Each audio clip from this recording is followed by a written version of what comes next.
Hello अस्सलाम वालेकुम दोस्तों। तो यार क्या हाल है। आज की इस वीडियो में हम पढ़ेंगे कि भाई पावर क्या होती है और उसके क्या क्या टाइप्स होते हैं, कितनी टाइप्स होते हैं पावर के। ठीक है। So the capacity of a person और team organisation to influence others. Power is simply something that you have the ability to influence other. ठीक है।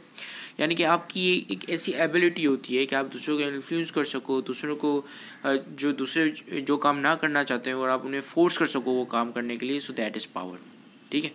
Potential to change attitude and behaviour, not actual attempt to change. ठीक है। Potential to change यानी कि आपके पास ये ability है कि आप दूसरों का एटीट्यूड और बिहेवियर चेंज कर सकते हो। यानी कि अगर आप कह सकते हो कि भाई ये मैं, अगर आप एक अच्छी पोजीशन पे हो या मिनिस्टर हो या ब्यूरोक्रेट हो, आप बोल सकते हो कि भाई मुझे ये बिहेवियर नहीं, ये बिहेवियर चाहिए। ठीक है। इवन अगर आप पेरेंट्स को देख लें तो पेरेंट्स के पास भी पावर होती है अपनी चिल्ड्रन के ऊपर। ठीक है। तो वो अपने चिल्ड्रन को बता सकते हैं कि भाई ये बिहेवियर चाहिए या ये बिहेवियर नहीं एक्सेप्टेबल है। तो यानी कि आप इन्फोर्स करा सकते हो अपनी मर्जी का बिहेवियर दूसरे पर्सन के अंदर। ठीक है। Based on target perception that power holder controls a valuable resource. ठीक है। आप ये लिखा हुआ है कि भाई पावर जो जिसके पास पावर होती है वो उसके पास एक वैल्यूएबल रिसोर्स होती है जिसकी बुनियाद पर उसको मतलब सब उसको पावरफुल समझते हैं। जैसे मिनिस्टर है, यहाँ पे मिनिस्टर के पास क्या रिसोर्स है कि उनका एक ओहदा है। ठीक है। उनके पास गार्ड्स वगैरह हैं, ऐसी चीज़ें हैं। ठीक है। और वो उसके मतलब उसके पास ये रिसोर्स है कि वो किसी को फायर कर सकते हैं, हटा सकते हैं उनकी पोस्ट से। सो लोग जो है वो उनकी बात मानते हैं। ठीक है। तो इस तरह उनके पास एक पावर है। Requires a minimum level of trust by both parties. Power involves unequal dependence. Unequal dependence यानी कि मैं आप पर 80% में आप पे जो है वो 80% डिपेंड करता हूँ, आप मुझ पर सिर्फ 30% डिपेंड करते हो। यानी कि ये अनइक्वल डिपेंडेंस है। ठीक है। आप उतना ही मुझ पर डिपेंड नहीं करते जितना मैं आप पे डिपेंड करता हूँ। तो मैं फिर आपकी क्या करूँगा, मैं फिर आपके इन फनी लैंग्वेज में फिर आपके उठाने की कोशिश करूँगा। ठीक है। Now let's talk about the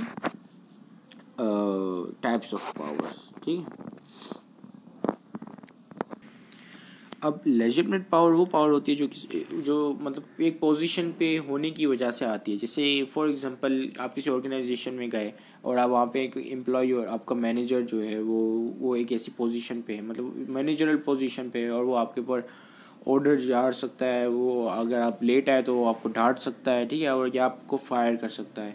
तो पोजीशन की वजह से उसके पास मतलब वो जिस पोजीशन की वजह से उसके पास जो पावर है, तो उस पावर को हम कहते हैं लेजिटमेट पावर। फॉर एग्जांपल कि आप अगर रोड पे जा रहे हो और आपने सिग्नल तोड़ दिया तो पुलिस वाले ने आपको रोक दिया तो और आपके ऊपर चालान काट दिया, that's mean he has a power over you and this power is legitimate power. ठीक है। फिर आती है हमारी एक्सपर्ट पावर। अब एक्सपर्ट पावर वो पावर होती है जो किसी बंदे के पास हो उसकी एक्सपर्टीज़ की बुनियाद पर और सब लोगों को वो एक्सपर्टीज़ रिक्वायरमेंट हो। फॉर एग्जांपल आप अपनी ऑफिस में आप जाते हैं और किसी बंदे को कोई नया सॉफ्टवेयर चलाना नहीं आता सिवाय एक बंदे के, तो सब फिर उसके ऊपर डिपेंड करेंगे, मतलब सब उसके ऊपर डिपेंड करेंगे। सब चाहेंगे कि हम उनसे सीखें या उनके उठाएं, तो हम वो जो है हमें ये चीज़ सिखा दे या हमारा काम थोड़ा आसान बना दे, तो सब उसके ऊपर रिलाई करेंगे। तो जिसकी वजह से उसके पास एक तरह से पावर होगी सबके ऊपर। ठीक है। और वो मतलब अपनी बात मनवा सकेगा कि वो बोलेगा कि मेरा ये काम कर दो, अगर आप नहीं करोगे so that's mean he want be helping you. ठीक है। So he has a power over you. दूसरी आती है अदर सोर्सेस ऑफ पावर में आता है सबसे पहले जो है हमारे पास रिवॉर्ड पावर। अब ये एक ऐसा बंदा होता है जैसे HR के लोग हो गए, तो उनके पास ये पावर होती है कि वो रिवॉर्ड या पनिशमेंट दे सकते हैं। ठीक है। रिवॉर्ड दे सकते हैं, कंपनसेट कर सकते हैं। ठीक है। तो फिर आप उनके भी उठाते हो, आप कहते हो कि भाई नहीं मैं क्या कहते हैं इनका हर कहना मानूँ ताकि फिर ये मुझे एंड में अच्छा रिवॉर्ड दें, अच्छा बोनस दें। ठीक है।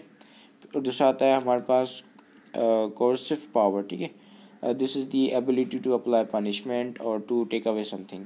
फॉर एग्जांपल कि वो कहता है कि भाई मुझे जो है कोई ऐसा बिहेवियर नहीं चाहिए ऑफिस में, और मैं नहीं देखूं कि ऑफिस में कोई जो है वो फेसबुक यूज़ कर रहा हो। अगर वो देख लिया, अगर वो उसको कहता है कि अगर मैंने देख लिया किसी को फेसबुक यूज़ करते हुए तो फिर मैं उसको उसकी चेयर छीन लूँगा। ठीक है। तो यानी कि उसके पास पावर है कि वो ये ऐसा कर सकता है, उसकी चेयर छीन सकता है, उसकी मतलब उसको पनिश कर सकता है। तो फॉर एग्जांपल कोई ऑफिस में उसको मिल गया कोई फेसबुक चलाते हुए, उसका कहना ना माना उस बंदे ने और फेसबुक चलाया ऑफिस में बैठकर, तो उसने उसकी सीट छीन ली और फिर वो बंदा कुछ नहीं कर सकेगा सिवाय खड़ा होकर उसको काम करना पड़ेगा। ठीक है। So he has a coercive power and So this is the basically coercive power, that you can give punishment to others, that you have a power to give punishment.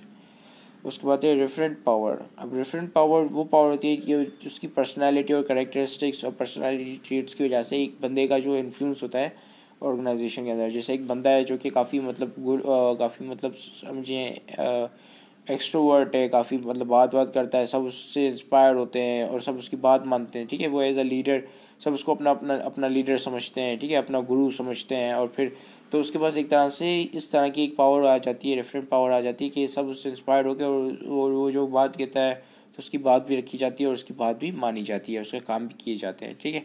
Capacity to influence other through identification with the respect of the power holder associated with charisma, ठीक है. So these are all the types of power, and that's it. So have a great day and Allah Hafiz.